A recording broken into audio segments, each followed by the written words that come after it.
जय माता दी। श्री चंडिका देवी ने नमस्कार। देवी कवचनो पाठ।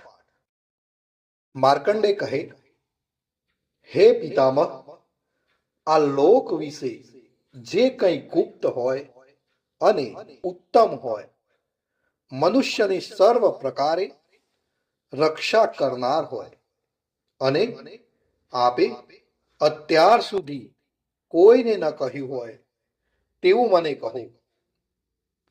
બ્રહ્માજી કહે, હે વિપ્ર, અત્યંત ગુપ્ત અને પ્રાણી માત્રને ઉપકારક તેમજ પવિત્ર એવું દેવી કવચ છે જે તમે સાંભળો. પ્રથમ શૈલીપુત્રી, બીજા બ્રહ્મચારીની, ત્રીજા ચંદ્રઘંટા, ચોથા દેવી કુષ્માંડા, પાંચમા દેવીનું નામ છે સ્કંદમાતા, છઠ્ઠા દેવી કાત્યાયની, સાતમા દેવી કાલરાત્રિ, આઠમા દેવીનું નામ છે મહાગૌરી તથા નવમા દેવી સિદ્ધિદાત્રી છે. આ દેવીઓ નવ દુર્ગા કહેવાય છે. તેમના આ નામો મહાત્મા બ્રહ્માએ કહ્યા છે. જે માનવી અગ્નિથી બળતો હોય, રણ સંગ્રામમાં શત્રુઓથી ઘેરાયેલો હોય અને કઠિન અને વિકટ સ્થિતિમાં મુકાયેલો હોય, તે આ કવચ પાઠ કરીને નવ દુર્ગાને શરણે જાય તો તેનું કશ્ય અમંગળ ન થતા બધી આપત્તિમાંથી મુક્ત થાય છે. તેને શોક, દુઃખ અને ભય આવતા નથી. જે મનુષ્ય ભક્તિથી દેવીનું સ્મરણ કરે છે તેની દરેક પ્રકારે અભિવૃદ્ધિ થાય છે. હે દેવેશ્વરી, જે તમારું સ્મરણ કરે છે તેનું તમે રક્ષણ કરો છો, તેમાં કોઈ શંકા નથી. પ્રેત પાડા ઉપર બેઠેલ દેવી ચામુંડા, મહિષ પાડા ઉપર બેઠેલ દેવી વારાહી, હાથી ઉપર આરૂઢ દેવી ઐન્દ્રી અને ગરુડ ઉપર બેઠેલા દેવી વૈષ્ણવી શક્તિ છે. વૃષભ પોઠિયા ઉપર આરૂઢ દેવી મહેશ્વરી છે અને મોરના વાહનવાળા દેવી કૌમારી છે. હસ્તમાં કમળને ધારણ કરનાર એવા હરિને પ્રિય દેવી લક્ષ્મી કમળના આસન ઉપર બેઠેલ છે. શ્વેત રૂપ ધારણ કરનાર એવા વૃષભના વાહનવાળા દેવી ઈશ્વરી છે. સર્વ આભૂષણોથી સુશોભિત દેવી બ્રહ્માણી હંસ ઉપર બેઠેલ છે. આ બધી નવ શક્તિઓ યોગ શક્તિ વાળી અનેક પ્રકારના અલંકારોથી તેમજ રત્નોથી શોભી રહ્યા છે. આ સર્વ શક્તિઓ ક્રોધિત થઈ રથમાં બેઠેલ છે. એ શક્તિઓએ શંખ, ચક્ર, ગદા, શક્તિ, હળ, મુસળ, ભાલો, ફરસી, પાસ, બરછી, ત્રિશૂળ, ધનુષ્ય, બાણ આદિ આયુધો ધારણ કરેલી છે. તેઓ દૈત્યોના વિનાશ માટે અને ભક્તોને અભય કરવા માટે તેમજ દેવોનું કલ્યાણ કરવા માટે આમ કરેલ છે. હે દેવી મહારૌદ્રા, હે મહાઘોર પરાક્રમ વાળા, હે મહાન બળવાળા, મહા ઉત્સાહવાળા અને મોટા ભયનો નાશ કરનારા એવા આપને હું પ્રણામ કરું છું. મુશ્કેલીથી જોઈ શકાય તેવા અને શત્રુઓનો ભય વધારનારા દેવી, મારું રક્ષણ કરો. પૂર્વ દિશામાં ઐન્દ્રી દેવી અને અગ્નિકોણમાં આગ્નેય દેવી, મારું રક્ષણ કરો. દક્ષિણ દિશામાં વારાહી દેવી, નૈઋત્ય કોણમાં ખડગ ધારિણી દેવી, પશ્ચિમ દિશામાં વારુણ દેવી અને વાયવ્ય કોણમાં મૃગવાહિની દેવી, મારું રક્ષણ કરો.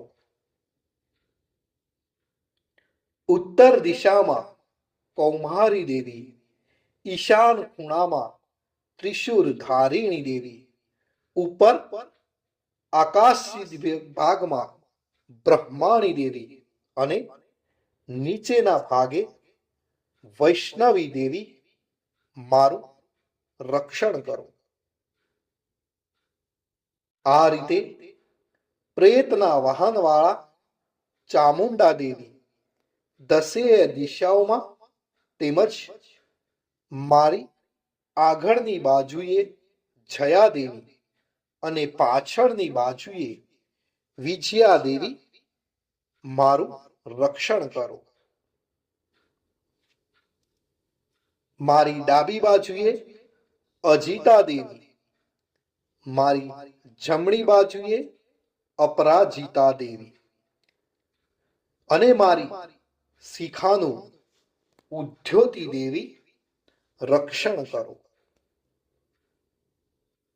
મારા મસ્તક ઉપર રહી ઉમાદેવી, મારું રક્ષણ કરો. મારા કપાળનું માલાધારક દેવી, મારી ભ્રમરોનું યશસ્વિની દેવી, મારી ભ્રુકુટીનું ત્રિનેત્રા દેવી અને મારી નાસિકાનું યમઘંટા દેવી, રક્ષણ કરો. મારા બે નેત્રોનું શંખિની દેવી, રક્ષણ કરો. મારા બે કાનનું દ્વારવાસીની દેવી, રક્ષણ કરો. બે ગાલોનું કાલિકા દેવી, રક્ષણ કરો. અને કાનના મૂળનું સાંકરી દેવી, રક્ષણ કરો. મારી નાસિકાના મધ્ય ભાગનું સુગંધા દેવી, રક્ષણ કરો. મારા ઉપરના હોઠનું ચર્ચિકા દેવી, રક્ષણ કરો. નીચલા હોઠનું અમૃત કલા દેવી, રક્ષણ કરો. અને જીભનું સરસ્વતી દેવી, રક્ષણ કરો. મારા દાંતનું કૌમારી દેવી, રક્ષણ કરો. કંઠ પ્રદેશનું ચંડિકા દેવી, રક્ષણ કરો. દાઢીના નીચેના ભાગનું ચિત્ર ઘંટા દેવી અને તાળવાનું મહામાયા દેવી, રક્ષણ કરો.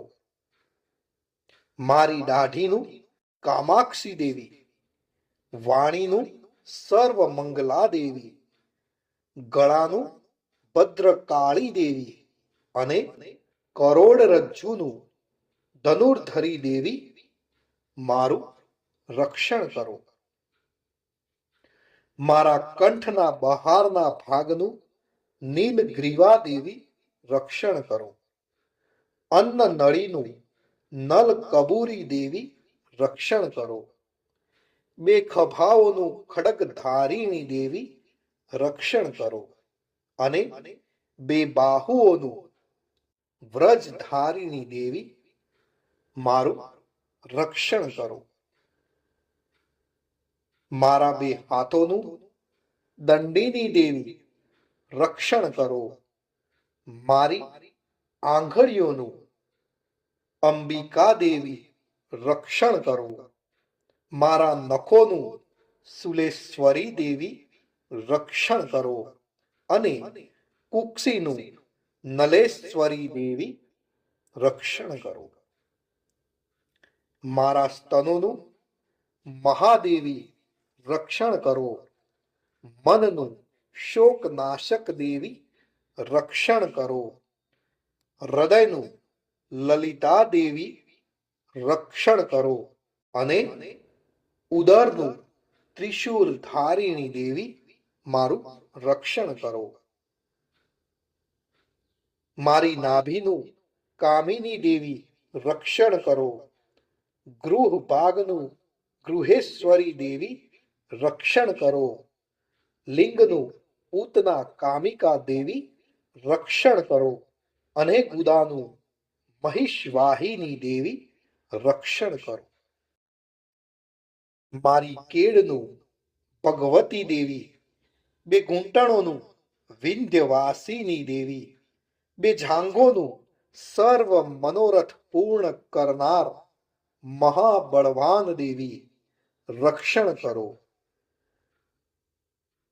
મારી પગની ઘૂંટીઓનું નારસિંહી દેવી રક્ષણ કરો. પગના પાછળના ભાગનું તૈજસી દેવી રક્ષણ કરો. પગની આંગળીઓનું શ્રીદેવી અને પગના તળિયાનું તલવાસીની દેવી રક્ષણ કરો. મારા નખનું ત્રષ્ટા કરાલી દેવી, કેસનું ઊંચા લાંબા કેસવાળા દેવી, રૂવાટાના છિદ્રોનું કૌબેરી દેવી અને ચામડીનું વાગીશ્વરી દેવી મારું રક્ષણ કરો. મારા લોહી, મજ્જા, ચરબી, માંસ, હાડકાનું પાર્વતી દેવી રક્ષણ કરો. મારા આંતરડાનું કાલરાત્રિ દેવી અને પિત્તનું મુક્તેશ્વરી દેવી રક્ષણ કરો. મારા હૃદય કમળમાં પદ્માવતી દેવી, કફનું ચૂડામણી દેવી, નખોના તેજનું જ્વાલામુખી દેવી અને સર્વ સાધાઓનું અભેદા દેવી મારું રક્ષણ કરો. મારા વીર્યનું બ્રહ્માણી દેવી, છાયાનું છત્રેશ્વરી દેવી અને અહંકાર, મન, બુદ્ધિનું ધર્મચારિણી દેવી રક્ષણ કરો. મારા પ્રાણ, અપાન, વ્યાન, સમાન, ઉદાન એ પ્રાણોનું વ્રજ હસ્તા દેવી અને પ્રાણનું કલ્યાણ શોભના દેવી મારું રક્ષણ કરો. મારા રૂપ, રસ, ગંધ, શબ્દ, સ્પર્શનું યોગીની દેવી રક્ષણ કરો અને સત્વ, રજ, તમ ગુણોનું નારાયણી દેવી નિરંતર રક્ષણ કરો. મારા આયુષ્યનું વારાહી દેવી રક્ષણ કરો. ધર્મનું વૈષ્ણવી દેવી રક્ષણ કરો અને યશ, કીર્તિ, લક્ષ્મી, વિદ્યાનું ચક્રીની દેવી મારું રક્ષણ કરો.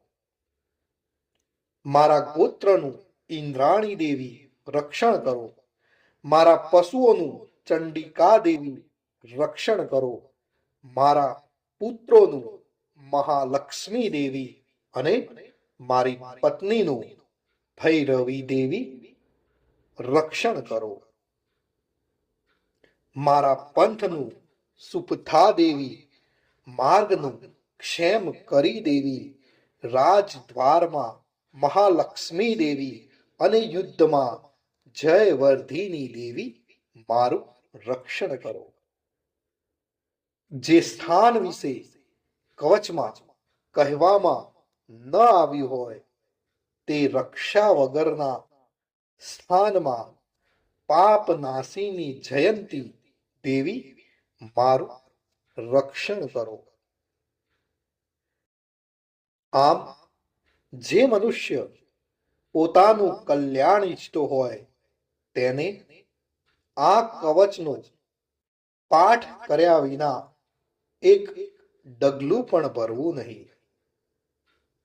આ કવચથી રક્ષાયેલો માનવી નિરંતર જ્યાં જ્યાં જાય છે ત્યાં તેને અર્થ લાભ, વિજય અને બધી જ કામનાઓ પરિપૂર્ણ થાય છે.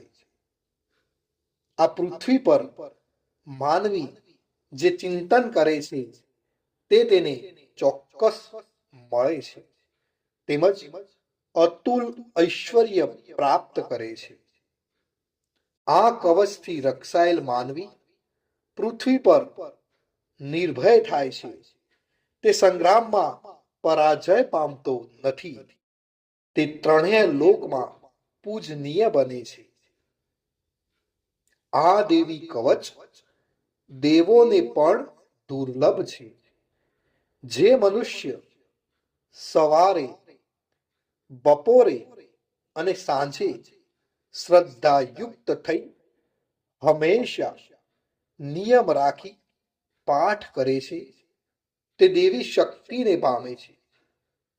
તેનો ત્રણેય લોકમાં જય થાય છે અને તે 100 વર્ષનું આયુષ્ય ભોગવે છે.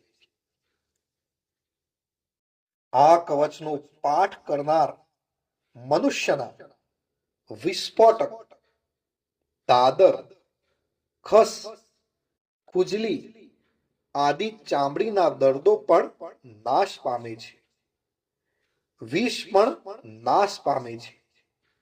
મારણ, મોહન, ઉચ્ચાટન, મંત્ર તંત્ર વિદ્યા, પૃથ્વી પરના, આકાશના, જળમાંના ઉત્પન્ન થનારા અને દંશ દેનારા જંતુઓ અને કુળના દુષ્ટ દેવતાઓથી થયેલ દોષો તેમજ માલા શાકિની, ડાકિની, ક્રૂર ગ્રહો, ભૂત, પિશાચ, યક્ષ, ગંધર્વ, રાક્ષસો, બ્રહ્મ રાક્ષસો, વેતાલ, કુષ્માંડા, ભૈરવ આદિ વગેરેના દોષો, અશુભો આ કવચ ધારણ કરનારને લાગી શકતા નથી. તેના દર્શન માત્રથી જ નાશ પામે છે, અગર તો નાસી જાય છે. કવચ ધારણ કરનારને શ્રેષ્ઠ માન, તેજની વૃદ્ધિ, રાજ્ય, ઐશ્વર્ય અને કીર્તિ પ્રાપ્ત કરે છે. જે આ કવચનો પાઠ કર્યા પછી ચંડી પાઠ કરે છે તેનો યશ વધે છે. જ્યાં સુધી પર્વત, વન, ઉપવન સહિત પૃથ્વી રહે છે ત્યાં સુધી તેની પુત્ર, પૌત્રાદિ સંતાન, વંશ કાયમ રહે છે. મહામાયાની કૃપાથી તે મૃત્યુ બાદ પણ દેવોને દુર્લભ એવું શાશ્વત સ્થાન મેળવીને તે શ્રેષ્ઠ રૂપ મેળવીને શિવની સાથે આનંદ કરે છે. ઇતિ શ્રી હરિહર બ્રહ્મા વીરચંદ દિવ્યાંગ કવચમ સંપૂર્ણમ. જય માતાજી.